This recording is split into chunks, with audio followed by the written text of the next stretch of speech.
नमस्कार दोस्तों, आपका स्वागत है हमारे YouTube चैनल में। तो दोस्तों, आज हम कक्षा 9 पार्ट 1 संख्या पद्धति प्रश्नावली 1.2 की पूरी व्याख्या करेंगे। देखिए दोस्तों, इसके पहले हम 2 वीडियो बना चुके हैं। इसका डिस्क्रिप्शन में इसका लिंक हम दे दिए हैं। आप लोग जाके उसे देख लीजिएगा और जो भी डाउट हो हमें कमेंट करके पूछ लीजिएगा, हम उसका जवाब देंगे। तो दोस्तों, हम शुरू करते हैं प्रश्नावली 1.2, जिसमें पहला क्वेश्चन इसमें दिया है, देख लीजिए आप लोग। ये दोस्तों, प्रश्नावली 1.2 पहला क्वेश्चन, नीचे दिए गए कथन सत्य हैं या असत्य हैं, कारण के साथ उत्तर दीजिए। ठीक दोस्तों, अब हम इसका उत्तर देंगे। दिया है पहला क्वेश्चन, प्रत्येक अपरिमेय संख्या एक वास्तविक संख्या होती है। ठीक दोस्तों, जैसे कि हम जानते हैं कि वास्तविक संख्या सभी संख्याओं का संग्रह है। ठीक दोस्तों, वास्तविक संख्या सभी संख्याओं का संग्रह है और ये परिमेय और अपरिमेय मिलाकर के बनता है। ठीक दोस्तों, इसका आंसर होगा, देखिए दोस्तों, वास्तविक संख्या ही है। वास्तविक संख्या अपरिमेय और परिमेय, तो दोस्तों इसका आंसर होगा सत्य। दोस्तों, ये सत्य है। अब देखिए दोस्तों, अब दूसरा क्वेश्चन लेते हैं। दूसरा क्वेश्चन दिया है, संख्या रेखा का प्रत्येक बिंदु √m के रूप का होता है।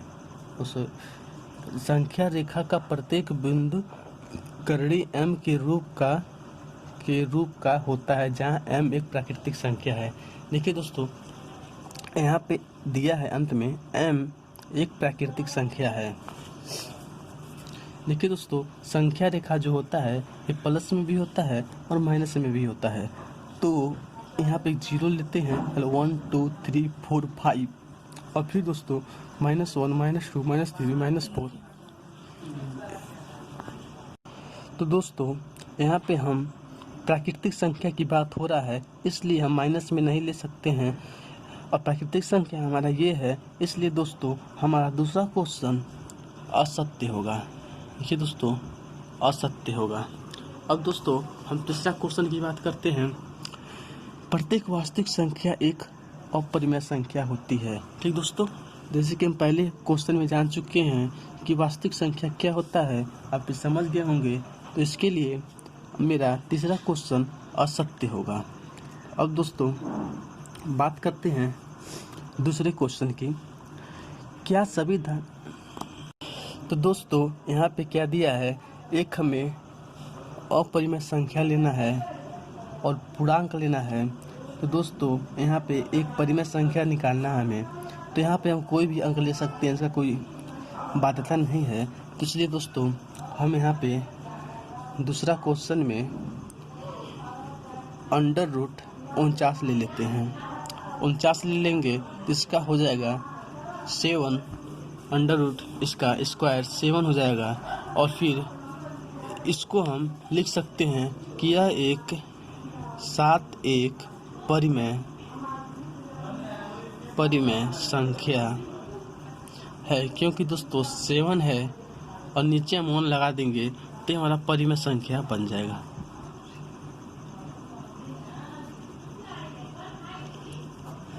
अब दोस्तों बात करते हैं इस चैप्टर के सबसे बड़े क्वेश्चन की, जो कि बहुत ही थोड़ा सा टफ है और भी क्वेश्चन से।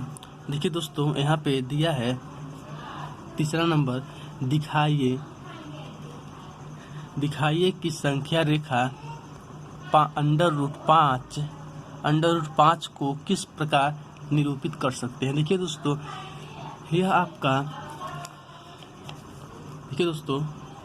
यह आपका पाइथागोरस परिमेय से लगेगा, लेकिन दोस्तों इसे हम आप लोग को छोटे में करके समझा देते हैं कि ये कैसे होगा।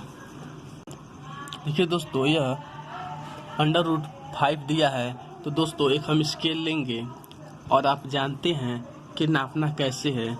यहाँ से हम 5 तक एक लाइन खींचेंगे। देखिए दोस्तों, ध्यान से देखिएगा, नीचे ही खींचेंगे, पता नहीं कितना ऊपर जाएगा। एक हम 5 तक लाइन खींच देंगे, 1 से 5 तक। अब दोस्तों इसका हम एक नाम देंगे, कोई भी नाम दे सकते हैं। हम इसका ए और बी दे रहे हैं, ए बी दे दिए इसको हम। अब दोस्तों 1 सेंटीमीटर हम एक और लाइन खींचेंगे। देखिए दोस्तों 1 सेंटीमीटर हम एक और लाइन खींचेंगे।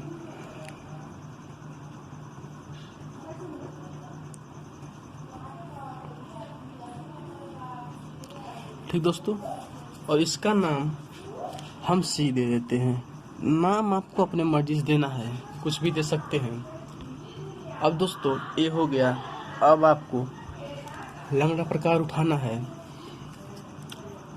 और यहाँ से ए दूरी से लेकर हमें सी दूरी के, ध्यान है दोस्तों, ए दूरी से में लेना है, ए दूरी से लेना है, ए दूरी से, और सी दूरी तक जाना है। और फिर दोस्तों सी दूरी तक जाकर इसका आधा कर लेना है।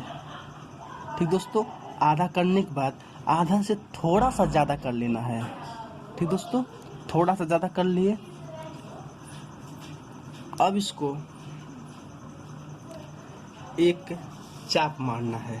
ठीक दोस्तों, एक चाप, हम चाप मार लिए। और फिर इधर से भी हम एक चाप मारेंगे, इतने पे ही, कम ज़्यादा नहीं करना है। और फिर इधर भी हम चाप मारेंगे, इधर चाप मार लिए। फिर दोस्तों यहाँ से हम लेके चाप मार लिए।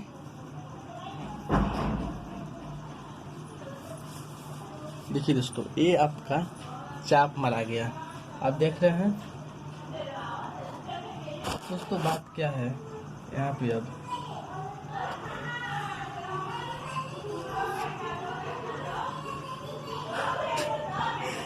अब दोस्तों यहाँ पे करना क्या है। अब दोस्तों इसके केंद्र से और इसके केंद्र को, इन दोनों बिंदुओं को हमें मिला देना है। ठीक दोस्तों, ये मिल गया, मिल गया दोस्तों, ये देखिए मिल गया। अब दोस्तों ये इसका जो है सी का अधक है। ठीक दोस्तों, अधक है, तो इसको हम 0 नाम दे रहे हैं। ओ सॉरी दोस्तों, ओ नाम दे देते हैं। अब दोस्तों करना कुछ नहीं है, बस सॉल्व होने ही वाला है। अब इसको हम केंद्रक पे जाएंगे और यहाँ पे एक हम वृत्त बनाएंगे।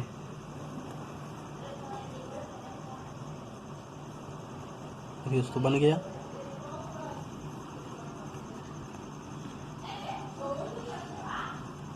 ये दोस्तों हो गया, यहाँ पर, यहाँ तक आपको, तो दोस्तों यहाँ पे हो गया।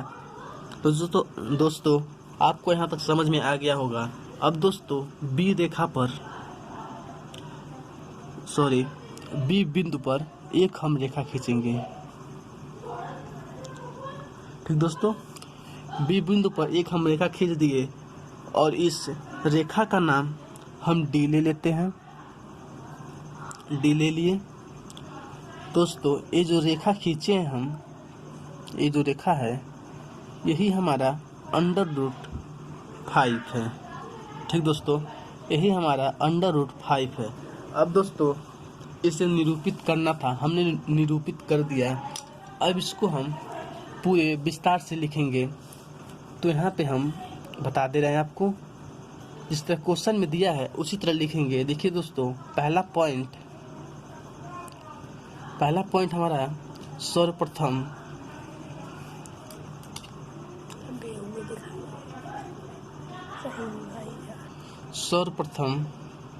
तो देखिए दोस्तों सर्वप्रथम ए बी बराबर 5 सेंटीमीटर का एक रेखा खंड खींचा।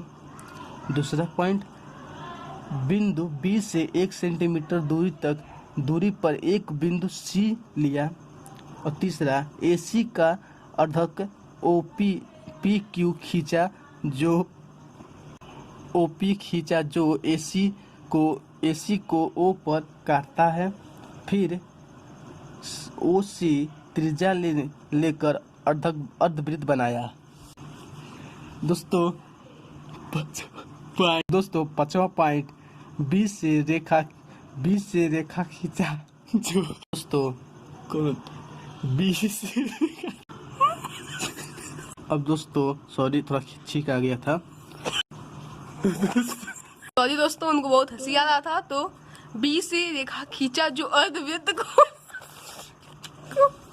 डी पर काटती है। B D is equal to √5। दोस्तों हम क्वेश्चन नंबर 4 थोड़ा सा बड़ा है। देखिए दोस्तों क्वेश्चन ही इतना बड़ा है तो हम इसका अकेला वीडियो बनाएंगे जल्द ही, तो वीडियो को लाइक कीजिए, शेयर कीजिए और चैनल सब्सक्राइब कीजिए। धन्यवाद।